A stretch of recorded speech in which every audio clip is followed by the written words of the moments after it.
En la figura se muestra un eje montado en cojinetes en los puntos A y D y tiene poleas en B y en C. Las fuerzas que se muestran actúan en la superficie de la polea y representan las tensiones de las bandas. El eje se hace de una fundición de hierro ASTM grado 25 usando un factor de diseño de 2.8. ¿Qué diámetro se debe usar para el eje?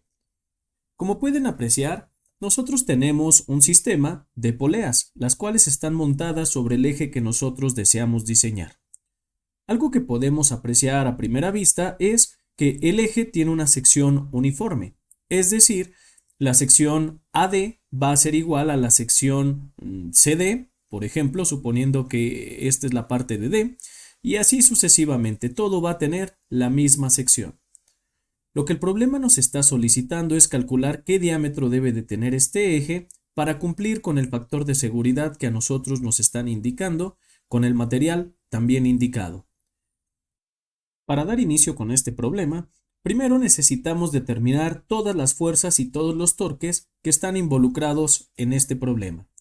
Primero, vamos a comenzar calculando el tema de los torques y después nos vamos a calcular las fuerzas porque, como pueden apreciar, a pesar de que nosotros ya tenemos cargas externas en estas poleas, pues esas cargas nos van a generar reacciones en estos cojinetes. Entonces, si comenzamos con el tema de los torques, primero vamos a dibujar cada una de estas poleas para ver qué valor tiene el torque. A este primer círculo nosotros le vamos a llamar polea, vamos a ponerle polea en B. Entonces, aquí nosotros vamos a tener la polea en B, que es prácticamente esta polea. Por otro lado, nosotros a esta polea, pues le vamos a llamar polea en C. Y listo. Vamos a dibujar las cargas porque gracias a estas es que nosotros vamos a poder determinar los torques. Primero, vamos a poner las cargas correspondientes a la polea en B y podríamos apreciar que más o menos estas cargas vienen en esta dirección. Esta carga va a ser la de 300 libras, mientras que esta carga de la derecha va a ser la de 50 libras. Por otro lado, vamos a tener otras cargas que están actuando en la polea en C. Y esta carga, para empezar, va a ser la de 27 libras, mientras que esta carga va a ser la de 360 libras. Ahora bien, pues nosotros ya conocemos las cargas, ahora es posible que nosotros conozcamos el torque. ¿Cómo vamos a hacer esto? Primero, hay que recordar que esta polea va a tener un eje neutro y que de este eje neutro nosotros vamos a poder trazar una línea que venga del eje neutro a la aplicación de la fuerza, que en este caso aquí podemos apreciar. Esta distancia podemos ver que es el radio de la polea. Y algo similar va a pasar para la otra carga, pues resulta que vamos a tener una distancia desde el eje neutro hasta el punto de aplicación de la carga y también vamos a tener el radio. De igual forma, pues nosotros vamos a tener el radio desde el centro hasta la parte superior en la otra polea. Y listo. Ahora sí estamos listos para calcular los torques. ¿Y cómo nos quedarían? Hay que recordar que el torque, en este caso yo le voy a llamar torque en B, ¿a qué va a ser igual? Pues es igual a la fuerza por el vector de posición, si es que estamos hablando de cantidades vectoriales. Pero en este caso, como pueden ver, nosotros estamos hablando de magnitudes. Entonces, pues estas magnitudes vamos a ver que para obtener el torque es la fuerza multiplicada por el radio.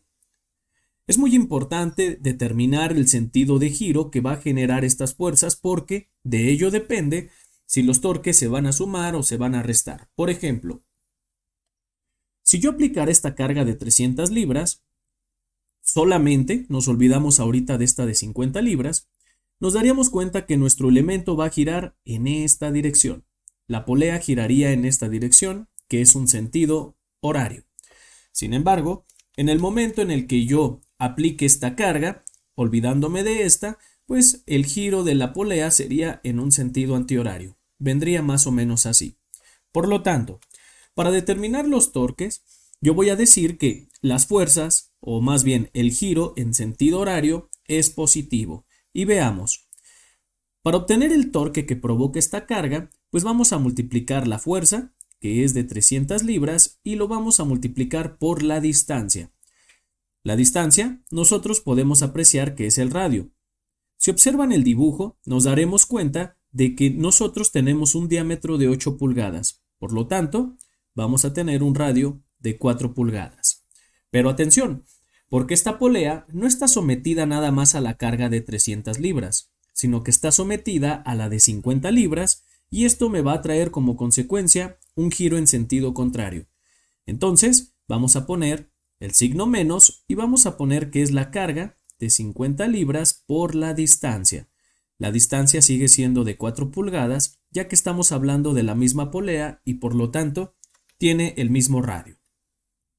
Si este es el caso, como pueden apreciar, pues nosotros vamos a tener un torque en B de 1000 libras por pulgada.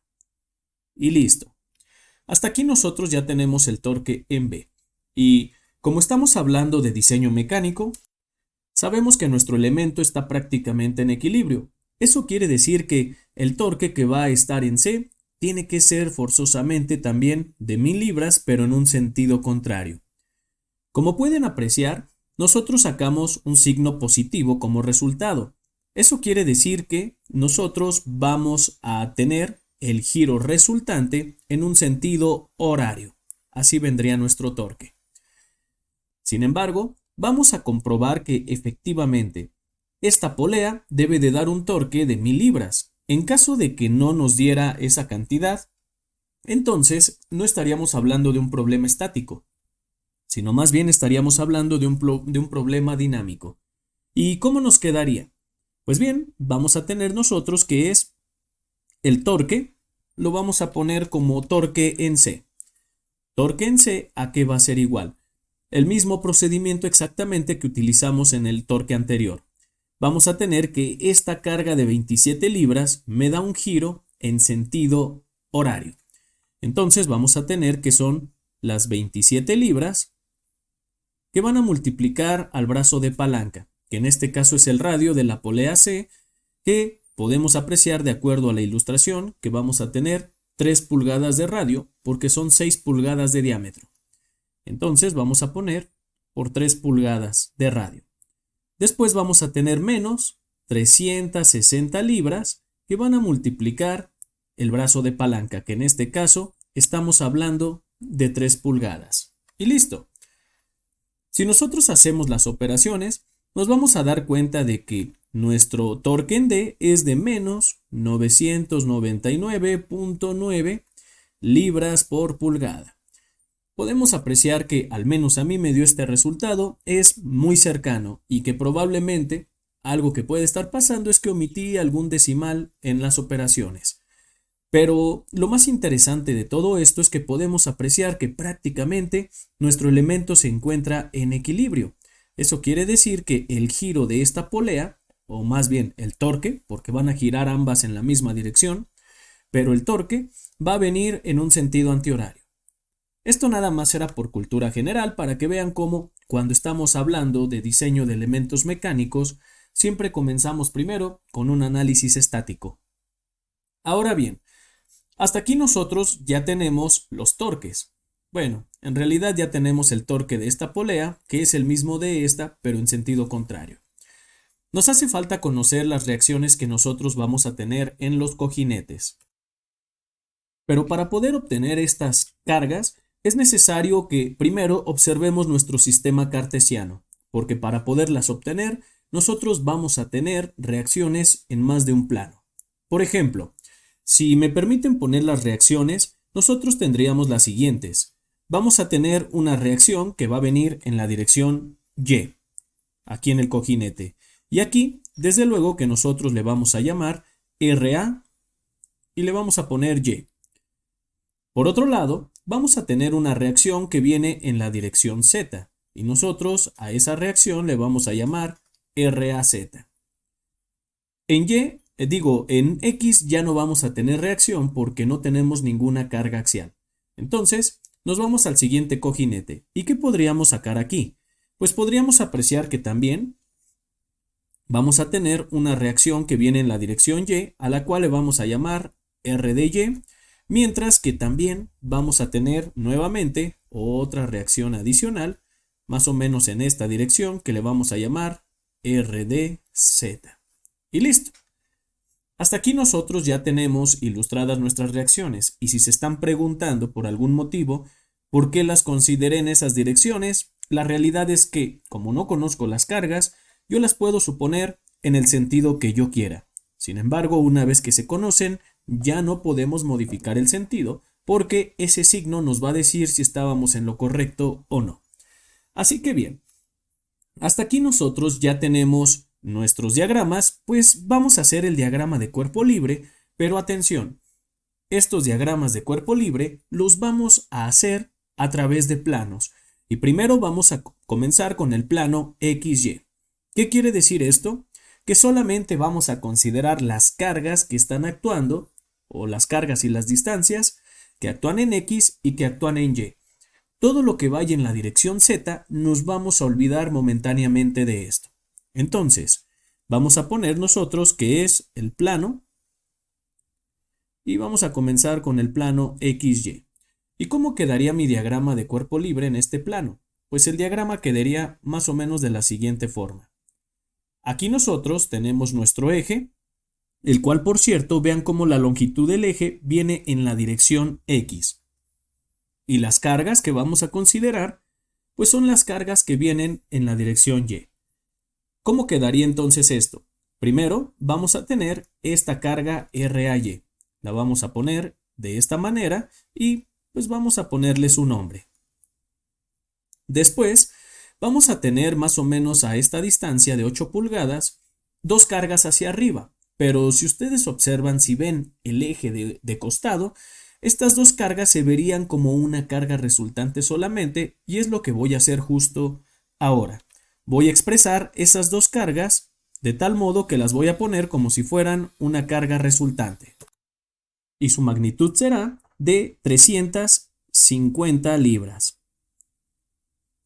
Continuando, vamos a apreciar que nosotros tenemos la siguiente polea, pero observen algo, no tenemos ninguna carga en la dirección Y. Entonces, no vamos a expresar ninguna carga, solamente voy a expresar su ubicación. Y para concluir, vamos a poner la última reacción que nosotros ilustramos como R de Y. Y va a venir más o menos en esta dirección. Si nosotros apreciamos la dirección de estas cargas, podríamos ver que prácticamente nuestro elemento no se encontraría en equilibrio porque todas las cargas van hacia arriba. Es decir, si así fuera, todas las cargas que aparecen irían hacia arriba, lo cual eso haría que nuestro elemento, nuestro eje, ascendiera. Sin embargo, como nosotros necesitamos trabajar con elementos que se encuentran en equilibrio, es necesario, o mejor dicho, vamos a suponer de una buena vez que los signos de estas reacciones van a venir en sentido, van a ser negativos porque estas reacciones deben de venir en sentido contrario. Sin embargo, así lo voy a dejar porque así la supuse yo inicialmente. Y recuerden, cuando nosotros suponemos una reacción, el sentido no importa. Al final el signo nos dice si estamos en lo correcto o no, y en este caso seguramente nos va a decir que estamos en lo incorrecto. Para nosotros conocer estas reacciones, vamos a hacer lo siguiente. Primero, vamos a encontrar o vamos a hacer una sumatoria de momentos en A para encontrar esta reacción en D. Y veamos más o menos cómo queda. Nosotros tendríamos en esta parte que sumatoria de momentos en A es igual a 0 y vamos a decir que los momentos en este sentido van a ser positivos. Recuerden que también esta convención ustedes la definen. Eso quiere decir entonces que si estamos sacando momentos en este punto, por cierto, para los que no lo han identificado todavía, aquí tenemos A, B, C y D. Así que bien, vamos a tener primero la carga de 350 libras y como pueden apreciar, pues viene en sentido contrario de acuerdo a mi convención. Entonces, vamos a poner nosotros las 350 libras y eso lo vamos a multiplicar por el brazo de palanca, que es la distancia perpendicular que existe desde el punto donde estamos tomando el momento hasta la aplicación de la carga. En esta ocasión podemos apreciar que estamos hablando de la distancia de A a B y que es de 8 pulgadas. Así lo vamos a representar. Continuando con la otra carga, nos vamos a percatar de que esta carga también va hacia arriba y me va a dar un sentido positivo. Entonces vamos a poner que es más la reacción que nosotros le llamamos reacción de y esto nosotros lo vamos a multiplicar por el brazo de palanca. En esta ocasión podemos apreciar que son 8 y 8 son 16, más 6 vamos a tener 22 pulgadas. Esa es nuestra distancia perpendicular. Y al ya no tener ninguna otra carga actuando en este plano, vamos a decir que todo esto es igual a 0. De este modo, al nosotros despejar RD, ¿qué es lo que vamos a tener? Pues vamos a tener que RDY va a ser igual a 127.27 libras. Es importante mencionar lo siguiente. Si ustedes aprecian, para poder despejar nosotros RDY, es que tenemos que pasar hacia el otro lado cualquiera de los dos términos. En este caso yo pasaría este RDY multiplicado por 22 hacia el otro lado y pasaría con un signo negativo. Este 22 después lo pasaría dividiendo y es el resultado que estamos obteniendo, pero con un signo negativo. Y listo. Aquí apenas se alcanza a ver el signo, pero hasta aquí eso quiere decir que la reacción que nosotros tenemos aquí está mal supuesta, debe de ir hacia abajo y esto ya lo habíamos visto nosotros previamente. Ahora, lo que vamos a hacer es determinar la otra reacción y para ello, ¿qué vamos a hacer? Pues vamos a hacer una sumatoria de fuerzas en Y es igual a 0 y vamos a decir que las cargas hacia arriba son positivas. En este caso vamos a tener que es R a Y, después vamos a tener que es más 350 libras y atención, porque sería más porque la reacción va hacia arriba, podríamos poner más, pero ya vimos que obtuvimos al final un signo negativo. Entonces vamos a tener que es menos 127.27 libras. Como ya no tenemos ninguna otra carga, pues podemos apreciar que todo esto será igual a 0. Y listo. De aquí a la hora de nosotros despejar RA, ¿qué obtendríamos? Pues vamos a tener que RA es igual a ¿qué? A 350 menos 127, pero al pasarlo hacia el otro lado, pues sería el resultado de menos 222.73. Y desde luego que aquí también estamos hablando de libras. Hasta aquí nosotros ya conocemos todas las cargas que están actuando en el elemento. Lo que vamos a hacer a continuación es un diagrama de cortante y un diagrama de momento con el objetivo de poder identificar los puntos críticos que están actuando en el eje. Por lo tanto, vamos a crear unas líneas verticales que nos sirvan de apoyo para hacer estos diagramas. Ahora bien, lo que vamos a hacer a continuación es obtener el diagrama de cortante. Es importante mencionar que siempre vamos a empezar en 0 y debemos de terminar en 0. Esto para el cortante y para el momento. Si tienes alguna duda de cómo poder llevar a cabo estos diagramas de cortante y de momento, te invito a ver la lista de reproducción que te voy a adjuntar en la parte superior derecha de tu pantalla en estos momentos. Entonces, lo que vamos a hacer es lo siguiente. Vamos a iniciar desde 0 y ¿qué podemos apreciar? Que nosotros vamos a tener un valor de cortante en A que es de menos 222. Entonces vamos a tratar los cortantes negativos hacia abajo. Esto nos quedaría más o menos así y aquí vamos a decir que estamos en menos 222.73. Recuerden que estamos hablando de libras. Después, como pueden apreciar, nosotros no tenemos un cortante que modifique a este valor que ya tenemos hasta llegar al punto B. Eso quiere decir que mi cortante permanece constante, pero una vez que llega a B, sí se va a ver modificado. ¿Por qué? Porque en B tenemos un cortante hacia arriba. Entonces, si nosotros nos encontramos en menos 222.73 más 350, pues eso quiere decir que nosotros vamos a llegar o vamos a subir hasta un valor más o menos por aquí, que va a tener un valor positivo de 127.27. Después podemos apreciar que no vamos a tener algún otro cortante que modifique esta magnitud hasta llegar al punto D, porque en el punto D, vaya que sí existe. ¿Y qué valor tenemos en D? Pues podemos apreciar que hay un valor de menos 127.27 y a eso le vamos a sumar los 127.27 que tenemos positivo. Eso quiere decir que este valor menos el cortante que tenemos en D, viene hacia abajo y vamos a llegar a 0. A 127.27 le estaríamos restando este cortante que tiene el mismo valor. Y listo. Hasta aquí nosotros ya contamos con nuestro diagrama de cortante. Para obtener el diagrama de momento, vamos a utilizar un método que se llama el método de áreas. Y es muy simple. Lo que tenemos que hacer es prácticamente obtener el área que se forma con la curva del cortante con respecto a la horizontal. En este caso vamos a ver. La primera área está por debajo de la horizontal y la vamos a tratar con un signo negativo. ¿Cómo nos quedaría entonces? Pues vamos a tener que la base es la distancia que hay de A a B. Como pueden apreciar, es de 8 pulgadas. La altura es el valor del cortante.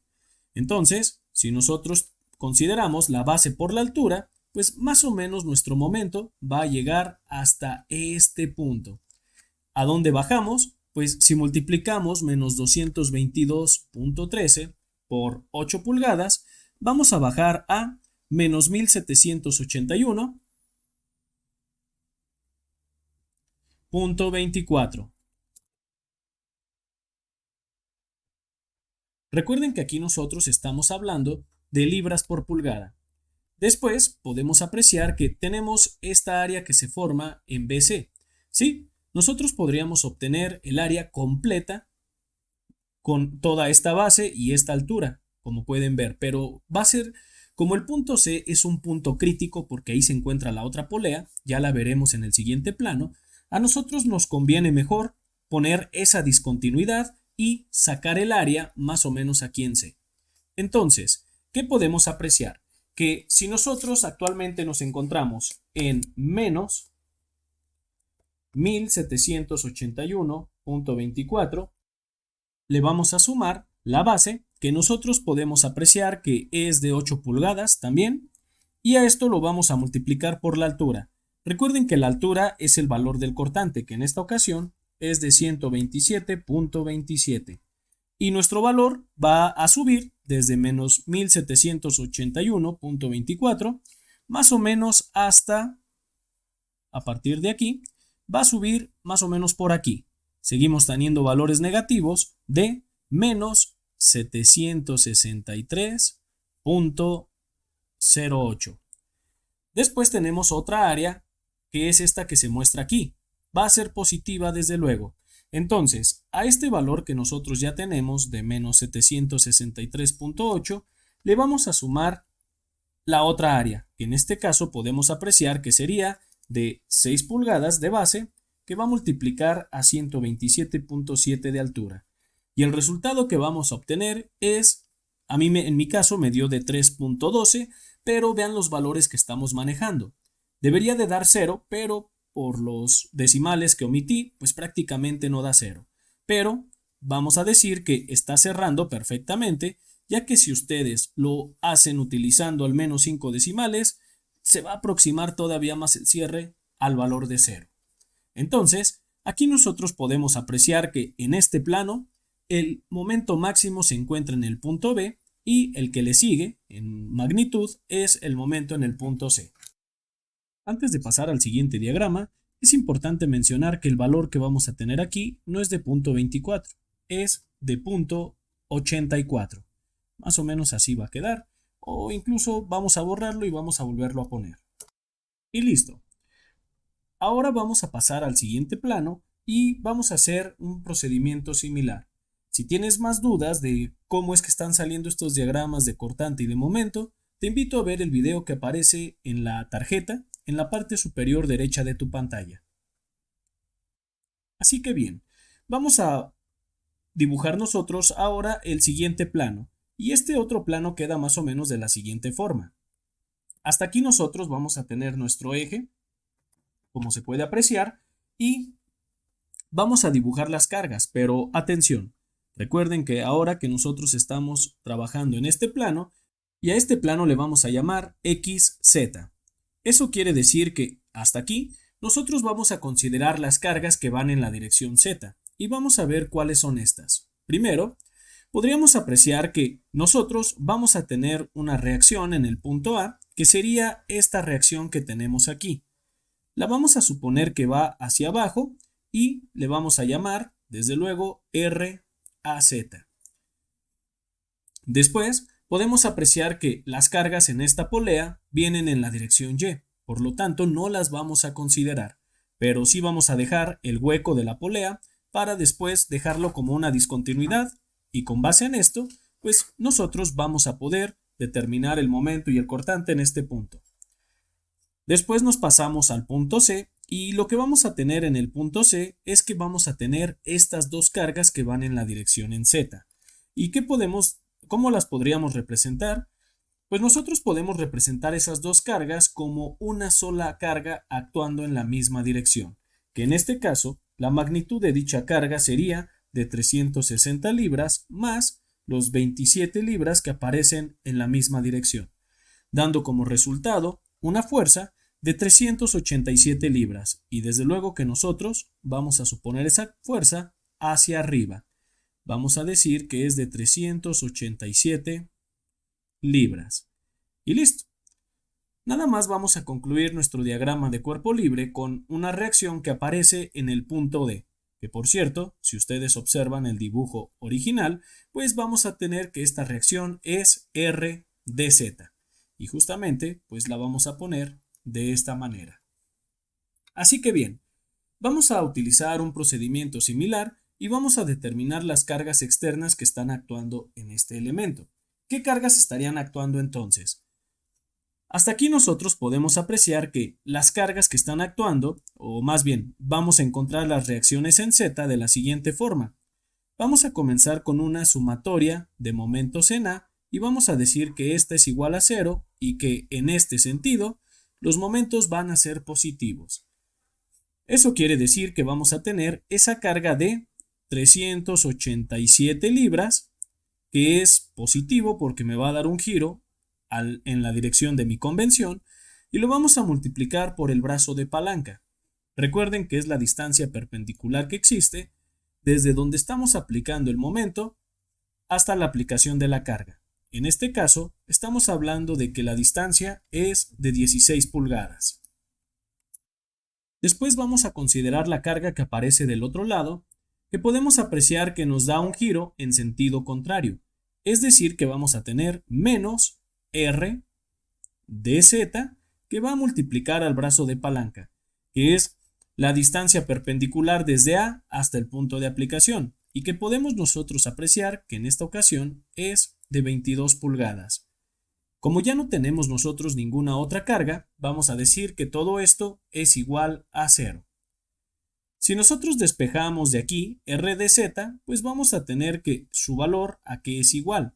El valor de R de Z es de 281.45 libras.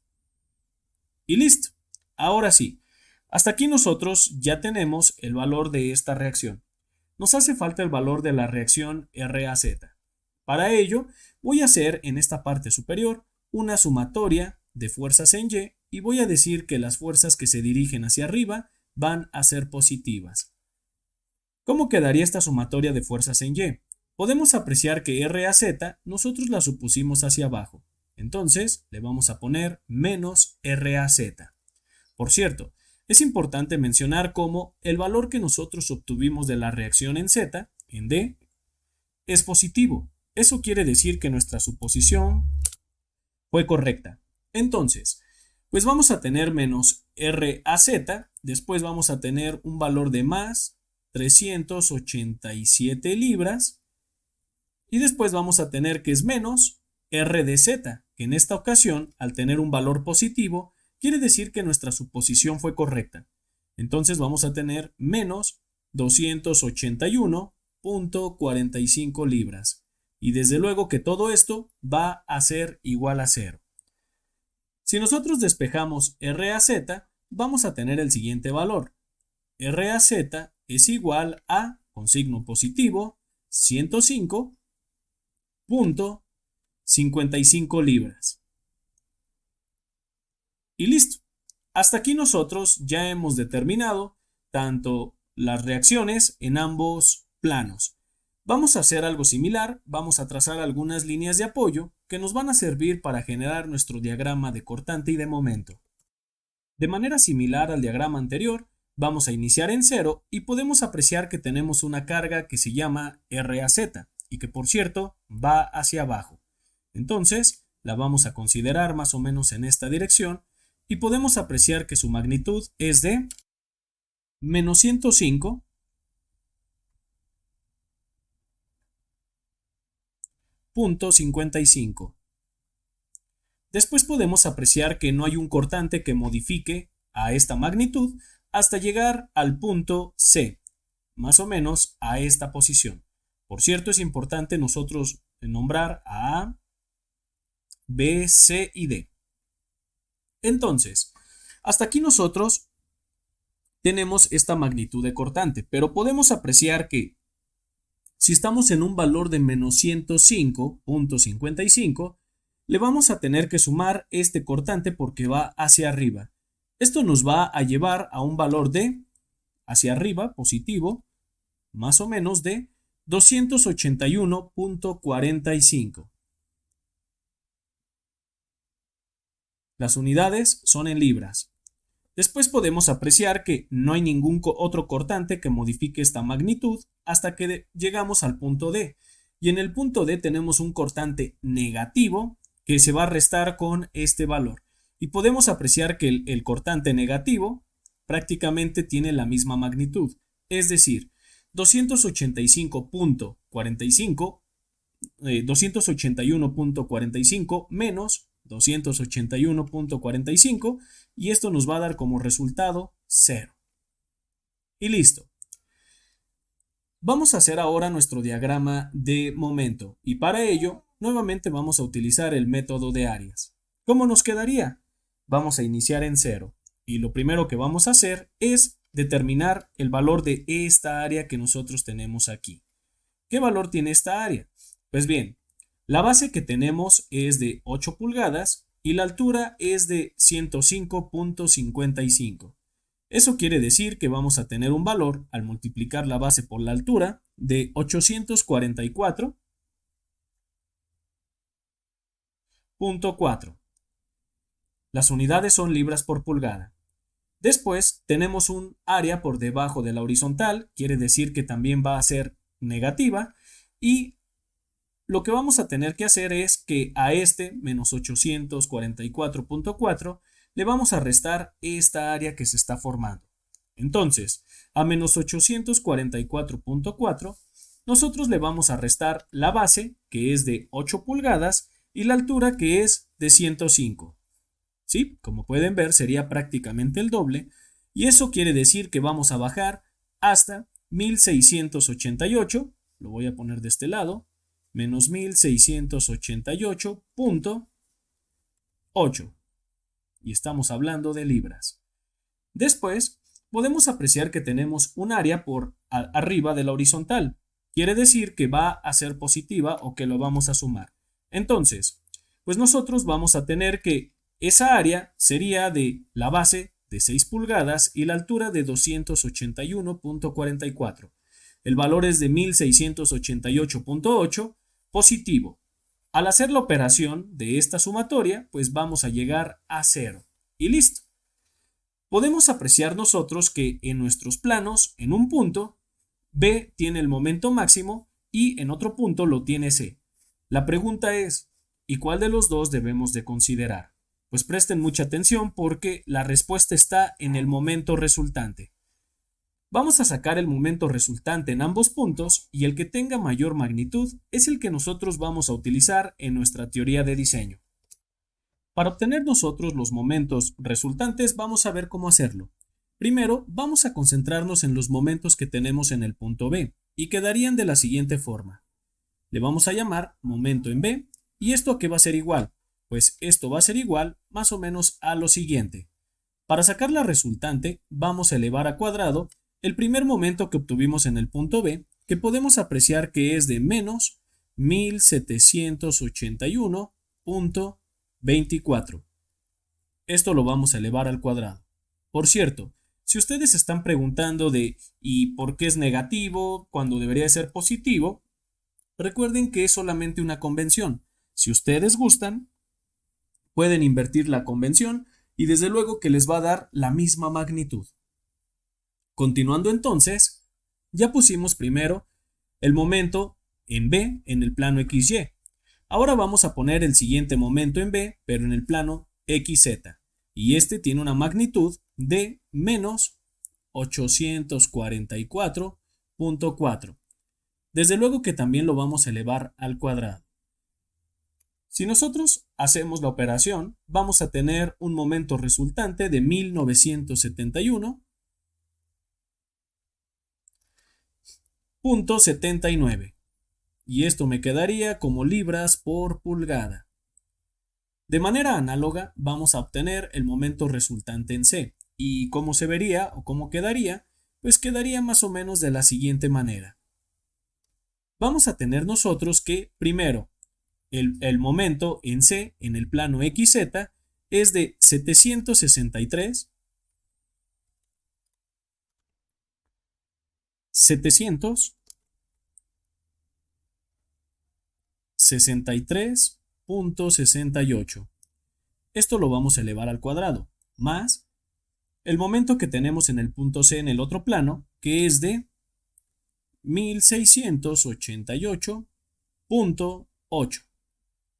Acuérdense que esto está en libras por pulgada, pero no vamos a poner unidades en estos momentos. El momento resultante es de 1853.44 y esto nos quedaría en libra por pulgada. Y listo. Podemos apreciar que el punto crítico en todo el eje es el punto B, ya que tiene el momento flexionante más alto. Seguramente se estarán preguntando, ¿y qué pasa con los puntos que tienen el esfuerzo cortante máximo? En realidad, en muchos de los videos que aparecen en este canal en mecánica de materiales, sobre todo los que tienen que ver con esfuerzos principales y combinación de esfuerzos, nos hemos dado cuenta de que el valor del esfuerzo de flexión siempre es mucho mayor al esfuerzo cortante. Por eso es que ya ni siquiera estamos considerando los esfuerzos cortantes y nos estamos concentrando directamente en los esfuerzos de flexión. Ahora, a nosotros nos están dando el factor de diseño que es de 2.8. Ya conocemos el momento máximo. Ahora es necesario determinar los esfuerzos principales, pero atención. Hay que recordar que el esfuerzo de flexión nosotros lo podemos representar de la siguiente manera. Nosotros podríamos decir que el esfuerzo de flexión sigma es igual en este caso al momento en B, ya que es nuestro momento máximo, por la distancia del eje neutro al punto de análisis, que nosotros llamamos C, y esto nosotros lo vamos a dividir entre el momento de inercia. Sin embargo, es importante mencionar lo siguiente. Como pueden apreciar, nosotros no contamos con el radio para poder calcular las condiciones geométricas, o mejor dicho, las propiedades geométricas. ¿Cuáles son las propiedades geométricas en este esfuerzo? Es simple. El momento de inercia, que depende del radio, y la C, que también depende del radio. Si tienes alguna duda de por qué la C es el radio, o qué variable, o qué es lo que está haciendo específicamente ese esfuerzo, te invito a que revises el video que aparece en la parte superior derecha de tu pantalla. En ese video hacemos un análisis detallado de cómo funciona la flexión e incluso hacemos una simulación para que los resultados sean mucho más gráficos y de este modo tú puedas comprender qué es lo que está pasando cuando tenemos un esfuerzo de flexión. Así que te invito a no perdértelo y a que lo veas y al terminar regreses nuevamente aquí a donde nos quedamos. Continuando y suponiendo que tú ya sabes exactamente lo necesario para este esfuerzo de flexión, pues entonces nosotros lo que vamos a hacer es recordar lo siguiente. La C está en función del radio, o sería el radio en este caso, Y la I, pues sabemos que es el momento de inercia de un círculo, que se representa como un cuarto de pi por r a la cuarta. Esto quiere decir que entonces nosotros tendríamos lo siguiente. Pues vamos a tener el 4 hacia arriba, este r se va a ir con una de las r de abajo y nos quedaría más o menos de la siguiente forma, ya simplificado el esfuerzo. Vamos a tener nosotros que nos quedaría como el esfuerzo igual a 4 por mb, y en la parte de abajo nosotros vamos a tener que es pi entre r al cubo. Y listo. A partir de aquí, nosotros ya vamos a poder conocer el esfuerzo en función de las propiedades geométricas, que en este caso es en función del radio. Ahora vamos a determinar las propiedades del material. Nosotros podemos apreciar que tenemos un acero que es ASTM de grado 25. Para determinar sus propiedades, nosotros vamos a regresar prácticamente al libro y podemos ver que en la tabla A24 se alcanzan a apreciar las propiedades de este tipo de material. ¿Qué podemos apreciar? Que nosotros estamos buscando prácticamente el grado 25, que es este que se muestra en pantalla, y presten mucha atención. Las propiedades que a nosotros nos están brindando es el esfuerzo último a tensión y el esfuerzo último de compresión. ¿Qué pasa con el módulo de cedencia? ¿Por qué no viene en esta tabla? Y esto es muy simple. Cuando nosotros tenemos materiales donde no viene ilustrado el módulo de cedencia, como es este caso, podemos prácticamente saber que estamos hablando de un material frágil. Recuerden que cuando tratamos con materiales frágiles, el esfuerzo de cedencia no me sirve de nada y lo que necesitamos son las resistencias últimas, ya sean de tensión o de compresión. Incluso, ahorita que veamos nosotros las teorías de fallas de materiales frágiles, nos vamos a percatar de que esos datos, la mayoría de las teorías ni siquiera no lo solicitan. Entonces, nosotros ya sabemos que esfuerzo último a tensión es de 26 KSI, esfuerzo último de compresión va a ser de 97 KSI. Vamos a regresar nosotros a nuestro ejercicio y vamos a poner estos valores. Primero, vamos a tener que es el esfuerzo último, lo vamos a representar como una S, esfuerzo último a tensión. Y este esfuerzo, como acabamos de mencionar, pues tiene un valor de 26. Entonces lo vamos a representar como 26 KSI. Después vamos a tener un esfuerzo último de compresión. Y el valor que nosotros veíamos en este esfuerzo de compresión es de 97. Entonces lo vamos a expresar como 97 KSI. Ahora, ¿qué nos hace falta? Pues nos hace falta identificar las teorías de diseño que vamos a utilizar para poder obtener el diámetro deseado. Y estas teorías de diseño las vamos a encontrar en el libro. Aquí a continuación les presento. El libro se llama Diseño Mecánico de Shigley y el autor es el señor Budinas. Aquí nosotros tenemos una serie de teorías de falla para materiales frágiles, entre las que destacan el esfuerzo normal máximo. Si bajamos un poco más, vamos a ver la teoría de Moore-Coulomb para materiales frágiles y la teoría de Moore modificado. Nosotros podríamos utilizar cualquiera de estas teorías. ¿Y qué podemos apreciar? Pues presten mucha atención como ninguna de las tres involucra el esfuerzo de cedencia. Las tres teorías trabajan con el esfuerzo último a tensión o, en su defecto, el esfuerzo último a compresión. Entonces vamos a ver de manera detallada cada una de estas teorías. Si no sabes exactamente cómo es que funcionan estas teorías y cuál es la distribución que tienen en las fallas, te invito a que veas el video que aparece en la parte superior derecha de tu pantalla. En ese video te explicamos a detalle las teorías de falla para materiales dúctiles y para materiales frágiles. Así que bien, vamos a regresar nosotros a nuestro problema para determinar los valores que nos están pidiendo. Si regresamos a nuestro problema, primero necesitamos identificar si el esfuerzo va a estar a tensión o a compresión. Bueno, el resultado o la verdad es de que los ejes están a tensión y a compresión todo el tiempo. Cada 180 grados están a tensión o a compresión, según convenga, o según las condiciones de carga. En esta ocasión vamos a hacer lo siguiente. nosotros nos vamos a ir a la teoría de fallas, y ¿qué es lo que vamos a apreciar? Primero, nosotros podemos ver de que nosotros tenemos diferentes escenarios y debemos de ver cuál es el que se adapta a nuestro ejercicio. Por ejemplo, nosotros sabemos que aquí, esta es nuestra primera condición. Cuando los esfuerzos principales son mayores a 0 o iguales, pues vamos a utilizar esta condición. Sin embargo, mucha atención. Cuando uno de los esfuerzos está a tensión y el otro es igual a 0 o a compresión, tenemos dos escenarios. Vean cómo esta condición y esta condición son prácticamente la misma. ¿Qué es lo que va a desempatar ambas condiciones? Son las condiciones de la derecha. Esto es lo que los va a desempatar. Entonces, pues son las condiciones que nosotros vamos a utilizar. En este caso, ¿qué es lo que vamos a hacer? Pues nosotros sabemos que el esfuerzo, o en este caso, pues tenemos el esfuerzo de tensión y el esfuerzo de compresión en el eje, son prácticamente los mismos, ya que tenemos una sección circular. Entonces, ¿cuál es la condición que nosotros vamos a requerir? Como el eje cada 180 grados que gira cambia de tensión a compresión, pues observen, a nosotros nos conviene utilizar esta condición. ¿Por qué?